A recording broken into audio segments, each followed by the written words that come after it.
tal? ¿Cómo están? Bienvenidos a Contraseñas, el camino de los autores que va de la vida pública a la vida secreta. Nuestra invitada de hoy nació en la Ciudad de México en 1954 y cuando nació su abuela lloró porque no podía una mujer tener una vida plena. Sin embargo, ella ha sido maestra en universidades como Columbia, NYU, Georgetown. Hubo una época en la que escribía en una bodega, en su Olivetti verde, entre licores. Ella le llama la era del cuervo a esa época. Ha escrito 18 novelas y además tiene un programa que ha ganado 5 Emmys.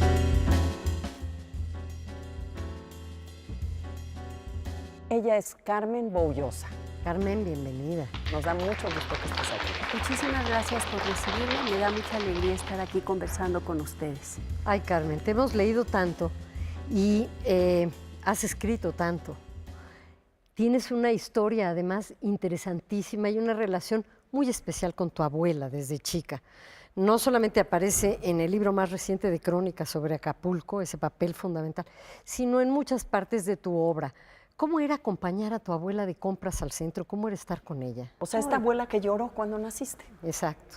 Esa abuela que no le pareció nada bien que la segunda también fuera mujer, ya la primera había sido mujer, pensaba que para las mujeres la vida no venía completa, que los hombres tenían muchas más posibilidades, la posibilidad de tener una vida completa. Ella en realidad había tenido una vida casi completa ya como adulto, era viuda, llevaba su propio negocio, ella era la cabeza de la economía familiar. A sus hijos les dio carrera a todos, al hijo menor lo mandó incluso a estudiar afuera de México, no tenían casa propia, tenía una vida completa. Y creo que le gustaba mucho no tener un compañero varón. Mi impresión es de que sus años de viudez fueron para ella más felices que los años en que había estado casada. Aunque es muy posible que al principio haya sido muy feliz porque lo quiso mucho a mi abuelo. Y ya después él se portó medio mal y la vida real. Así que tenía ella ganas de que yo fuera, de que quien naciera, que ella iba a amar, tuviera la vida entera que tiene un hombre. También ella era protofeminista, era muy feminista y decía, mis nietas no nacieron para trapear pisos o cosas así.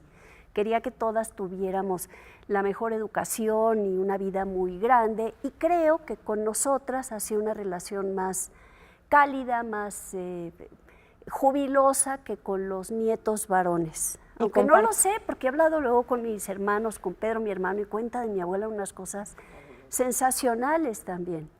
Qué importante es la relación con una abuela. ¿Esto tenía que ver con la Santa María la Ribera, la colonia donde tú naciste? ¿Ahí estaba tu abuela? Mi abuela estaba en Santa María la Ribera, tenía un laboratorio para la materia prima farmacéutica y sí, en parte, pero sobre todo era la vida en la casa. No éramos de calle, éramos más de la casa, excepto cuando íbamos de compras al centro, que iba yo con mi abuela y era maravilloso, o la acompañaba yo al mercado. Y a veces la acompañé a dejar sus pedidos a los laboratorios gris y lugares donde iba a entregar sus menjurjes que hacía en el laboratorio. Y era un México completamente distinto cuando te pones a ver en qué pocos años ha cambiado. Porque tú, como niña, observas que la gente, digamos, no usaba tenis, las mujeres usaban falda y tacones, había pies descalzos, muchos pies descalzos. Había muchos pies descalzos. Y me acuerdo muy bien de Melchor Ocampo con camellón, con arbolado precioso y las fuentes que habían una fuente tras la otra. Mis recuerdos de la infancia de la ciudad la pintan como un lugar idílico, que es el lugar al que llegaron a vivir Álvaro Mutis, Gabriel García Márquez, Tito Monterroso, y que los enamoró. Era una ciudad muy hermosa, no es que no lo sea ahora, es una ciudad muy hermosa México, pero luego tú escogiste el cosa. sur, ¿no? Escogiste el sur como ya cuando tú pudiste decidir dónde ya quiero. Eso es muchísimo después. Muchísimo. Mis papás ya habían dando dejado. Un salto cuántico, sí, eso ¿verdad? ya es mucho después. Mis papás ya habían dejado Santa María la Ribera. Mi mamá quería distancia con su mamá. A mi mamá yo nunca le dije mamá.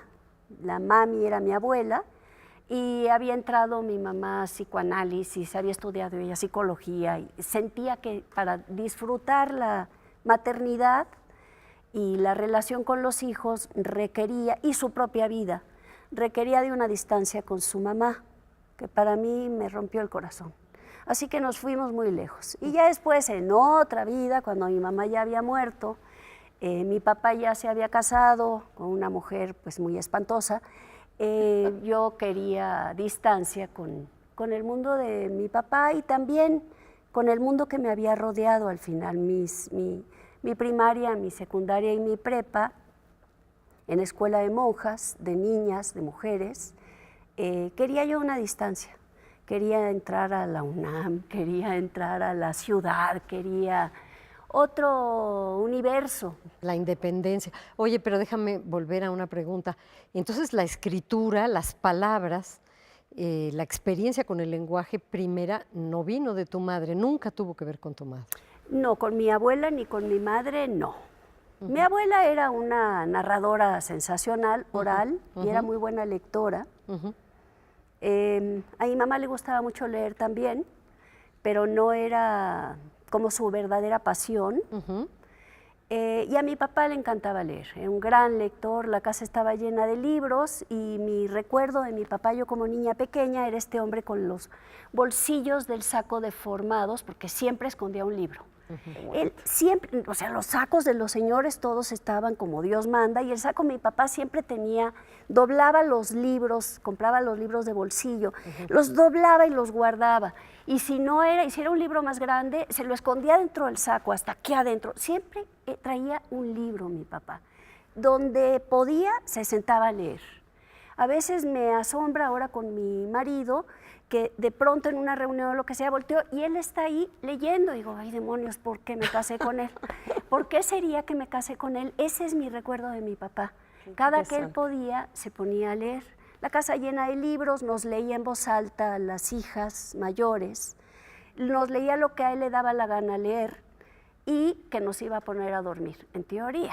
A mí no me ponía a dormir, me ponía a soñar y me llenaba de preguntas, aprendí a ser insomne con las lecturas nocturnas de mi papá, aprendí a leer también por mi parte. Yo quería otros libros que los que él escogía, teníamos nuestras como rivalidades de qué libros quería él y los libros que quería yo. Le pedía más libros, siempre quería más libros. Fui lectora desde muy chica, desde niña. Pues. Y también escribí, o sea, has dicho que escribías diarios. Claro, ¿no? siempre esta llevé idea mi diario. del diario. Sí. ¿Cómo es tu primer diario? ¿Te acuerdas?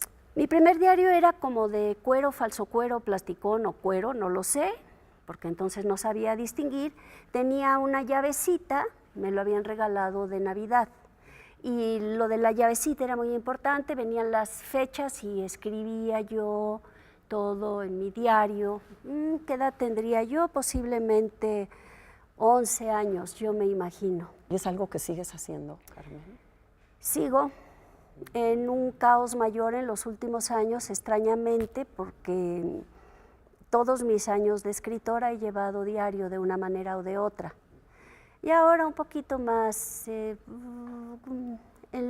antes tenía mi libro de lecturas, mi libreta de lecturas, anotaba mis lecturas en una libreta, en otra libreta las cosas que investigaba yo para mis novelas, y en otra libreta mi novela, y en otra libreta mi diario, y ahora cargo mi libreta en la bolsa, viajamos mucho, las escritoras o los escritores, y siempre estoy anotando en la misma libreta, por una parte esta y por la otra parte la otra, y en medio la otra, y tengo en una libreta cargo de todo.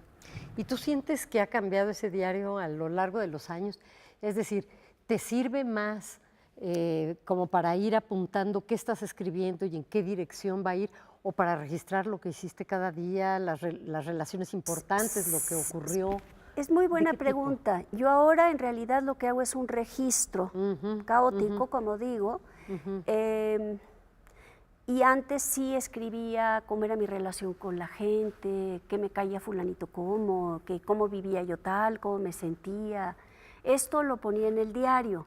Creo que empezando a escribir novelas cambió mi relación con el diario, porque ese apetito de narrar la propia vida dejé de tenerlo. Traslada a la novela. Lo alargué, lo cambié o lo mudé a la novela, y en el diario, incluso un tiempo en computadora, escribía yo diario lo que había hecho, nada más, como una especie de recuento. Bitácora, Como ¿no? una bitácora. Y tu más- primera novela quisiste hacer una novela de terror de la Ciudad de México, ¿no? Cuando pedí la beca del Centro Mexicano de Escritores, en 1900, yo me imagino que era 79, había empezado yo ya a escribir una novela haciéndole una especie de homenaje a Anne Radcliffe, pero también queriendo mudar la novela de fantasmas y terrores a la Ciudad de México, con las cosas que en la Ciudad de México a mí me daban miedo. Bueno, algunas todavía me dan. Y quería volverlas esta cosa fantasmagórica. Escribí, escribí, escribí, escribí, y aquello no tenía ni pies ni cabeza. No funcionaba. Cuando me dieron la beca, de pronto vi, antes de la primera sesión, saqué un solo personaje a una de aquella novela, literalmente sentí como si lo hubiera aventado al piso, y ella se volvió muchísimas voces, y escribí Mejor Desaparece. Y esos primeros libros fueron libros muy reseñados, te catapultaron, te pusieron en una posición muy especial como autora, cosa que no es fácil en el mundo en general, pero sobre todo en este país. Porque antes y Mejor Desaparece de pronto se volvieron pues novelas de culto para todas nosotras, para nuestra generación, ¿no? Porque podías mezclar distintas voces, distintas historias, y lo que ahora se llama autoficción, la autobiografía, tú la Pues ya, tratabas claro. con mucha naturalidad. Era auto y era poco auto, pero saqueaba de mi propia vida. En realidad lo que ocurrió con Antes no fue algo mío, sino fue un regalo de Octavio Paz, porque me publicó Antes en la editorial Vuelta, que era su editorial, y esta editorial, que era muy querida por nosotros, por todos nosotros lectores, le dio a la novela un lugar magnífico para tener resonancia. El mundo literario de Paz, que era extraordinario, yo lo atribuyo a la generosidad de Octavio Paz, pero creo que siempre un libro vive gracias a la generosidad del medio, o no vive el libro gracias a la falta de generosidad del medio, Y al también- margen de los valores propios del libro. Sí, pero también de la generosidad, como le llamas tú, yo diría del privilegio y el gusto de los lectores. Ellos son los que deciden al final qué libros van a sobrevivir y cuáles no. Pero yo ahí- esperemos este corte para que nos siga diciendo Carmen qué piensa de cómo fue leída su obra.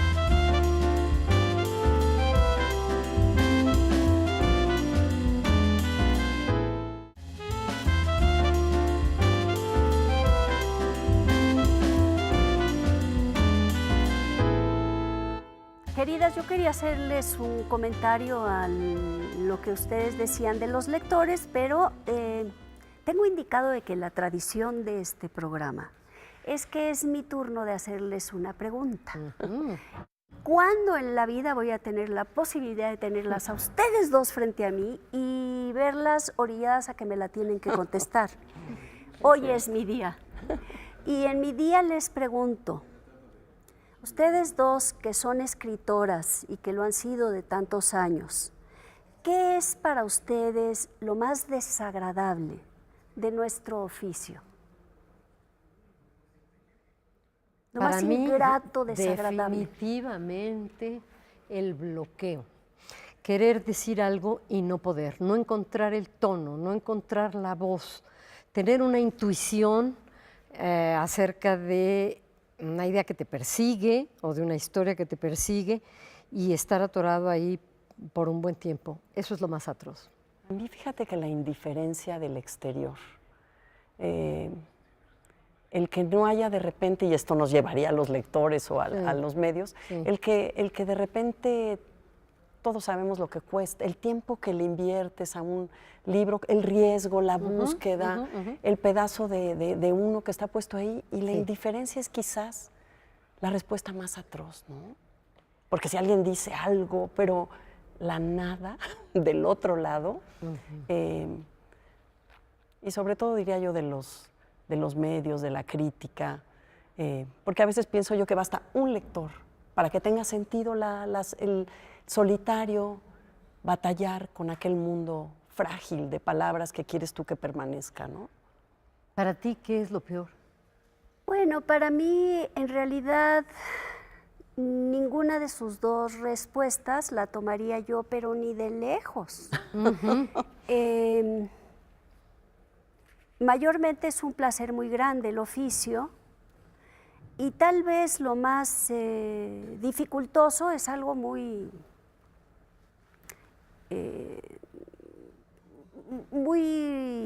frívolo, lo que voy a decir, pero es para mí muy real. Lo más desagradable ha sido el castigo que le impone uno al cuerpo, o los dolores que me he producido al cuerpo, por la cantidad de horas que requiere sentada en una sola posición. Porque cuando uno escribe siempre hay una cosa muy vertiginosa y muy móvil, y es una gran aventura siempre, una aventura enorme, incluso la última corrección, pelear con las comas, todo es una aventura. Y Una aventura. requiere de energía, Requiere de una corporal. energía enorme. Sí. Y claro, Sí. la paradoja es que todo ese tiempo uno tiene que estar repitiendo movimientos muy limitados Sí.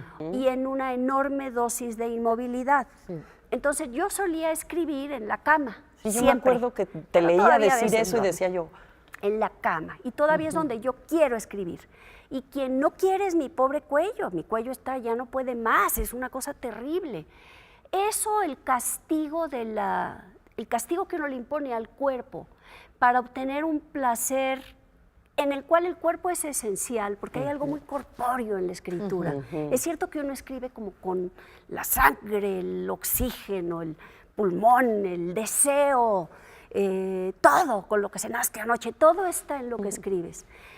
Pero es cierto también que el cuerpo se queda solo como un invitado de piedra.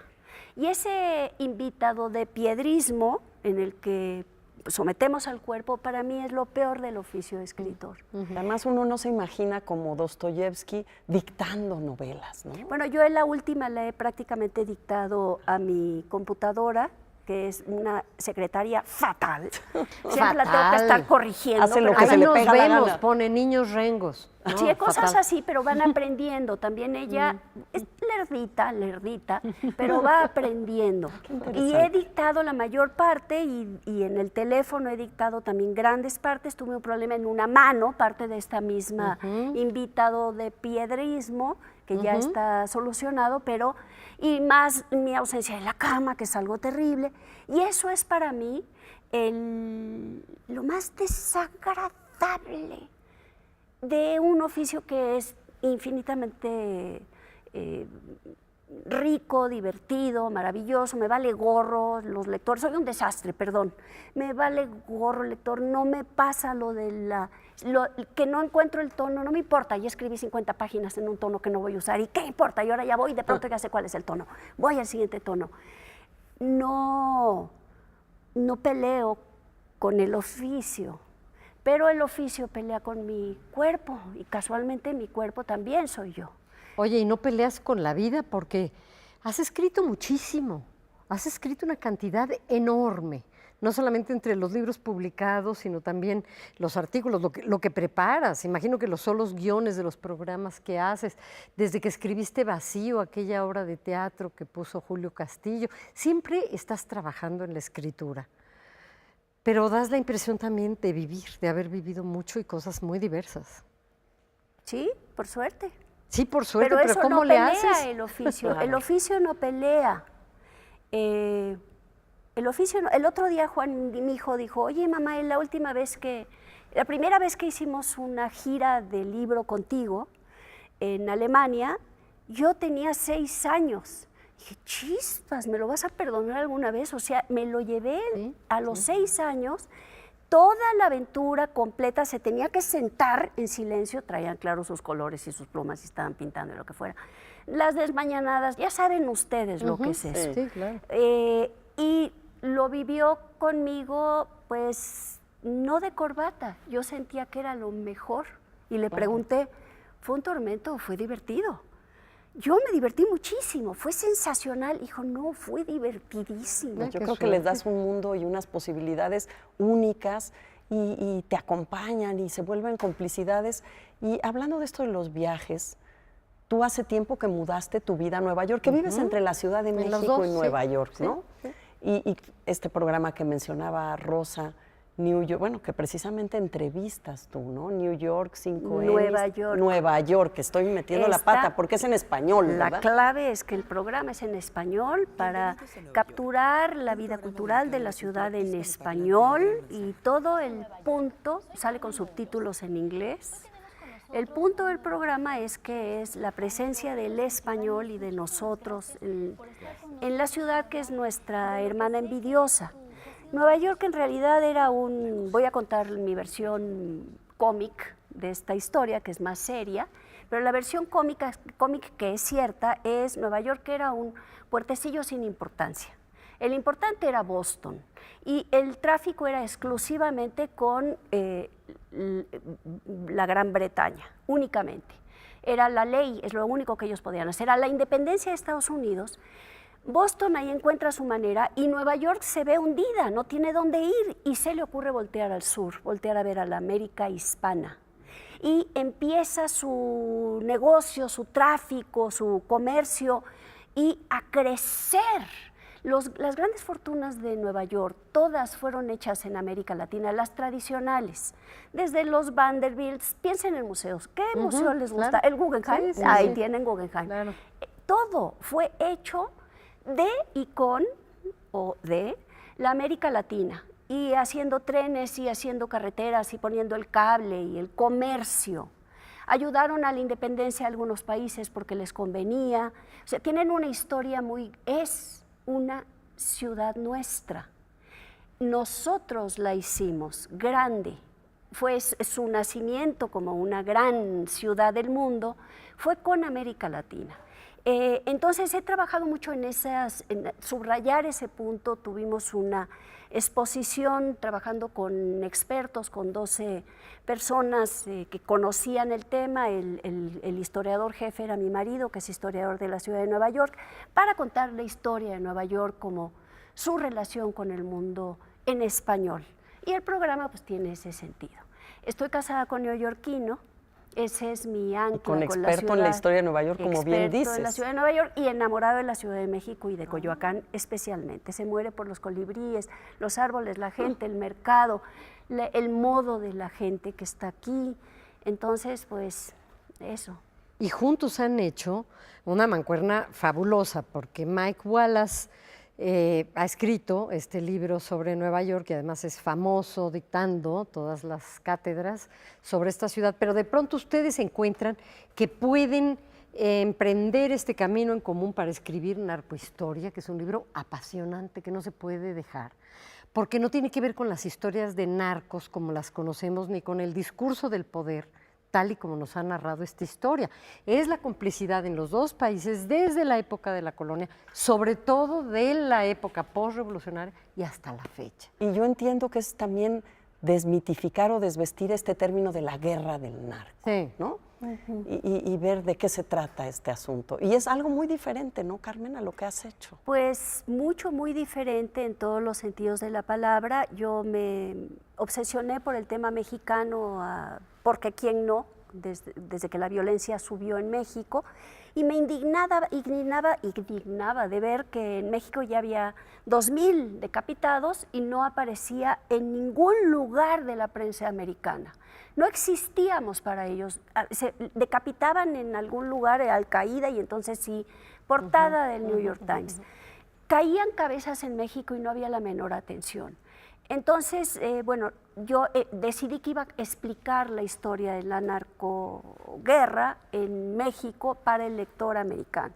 Intenté hacer el proyecto yo sola, no hacía pies ni cabeza, no tiene explicación la historia, sino vemos que en realidad a esa guerra la hicieron juntos Estados Unidos y México. Idea y entrada de Estados Unidos, y México pues ha puesto su cuchara grande. Nuestros gobernantes se han visto muy bien para ayudar a que esa guerra crezca. Nosotros recomendamos mucho la lectura de este libro junto con los otros libros de Carmen. Desde Texas, tu libro Texas. Bueno, acaban de salir los 2 primeros volúmenes de la Biblioteca Carmen Boullosa en Penguin Random ¿sí? House. Oye, Ya eso es de los celebrarse, tenemos, Carmen. el uno, Bueno, y yo el digo dos. salud. Ya tenemos ahí 5 novelas en el volumen 1 y 6 novelas en el volumen 2, más o menos, siempre me hago bolas con los números y bueno, estoy muy contenta con eso porque ahora el lector puede volver a encontrar novelas que ya era imposible encontrar. Todas juntas. ¿Qué novelas vienen en el tomo 1? Vienen en el 1, Mejor desaparece antes, le llamé Infancia e Imaginación. Las primeras novelas que tienen como tema los niños, 30 años, y después incluí la novela perfecta, las que son Imaginación, e incluí Texas en el primer volumen. Una novela corta o novelilla corta que es Así pensó el niño, que terminé cortándola aún más todavía para esta edición. Y en el segundo volumen están La otra mano de Lepanto, La Virgen y el violín, novelas que tienen más un corte histórico. El segundo volumen lo llamamos El mundo. Interesante, Carmen, porque además ha sido la poesía, tú respiras también como poeta a la par que escribes novela, ¿no? Sí, yo ahora otra vez soy poeta. Momentáneamente, sobre todo estos últimos días, yo pienso, yo soy poeta, volteo a ver en el librero y veo que ahí tengo unas novelas y digo, qué raro las escribí yo. Yo soy poeta. Creo que uno nunca deja de ser poeta finalmente, pues es poiesis, ¿no? Es creación. Y no deja de contar historias, no hay manera de explicarnos el mundo si no es a través de las historias. Así nos es. encantan las que nos has podido contar en este brevísimo tiempo. Estamos felices de que hayas Y esta estado. reflexión y recorrido histórico a 4 manos con Mike Wallace, tu marido, que además cierra con este futuro lleno de preguntas, donde estamos viendo casos Portugal, Uruguay, o sea, yo creo que nos pone a conversar. A Pues mí sí, me parece que eso es fundamental. Portugal bajó el nivel del crimen, lo mismo ha pasado en Uruguay y el caso ejemplar es el caso de Holanda, donde han tenido incluso que cerrar las cárceles. Han tenido que cerrar las cárceles porque al volver no ilegales a las drogas, considerarlas más bien un asunto de importancia médica, de salud pública, pero no un asunto criminal, se redujo radicalmente el crimen y al reducirse el crimen también ha crecido la economía en estos 3 países y espero que esa sea la decisión de México y entremos en sensatez y dejemos de hacerle la tarea a los gringos. Desde Bueno, luego. esperamos nosotros también que sea esa o cualquier otra, pero que la haya y pronto. Y te agradecemos Gracias, muchísimo Carmen. que A hayas ustedes estado. esta muchísimas conversación. gracias. Les agradezco muchísimo que me hayan recibido. Gracias. Y los invitamos a ustedes a la próxima emisión de Contraseñas. No se lo pierdan.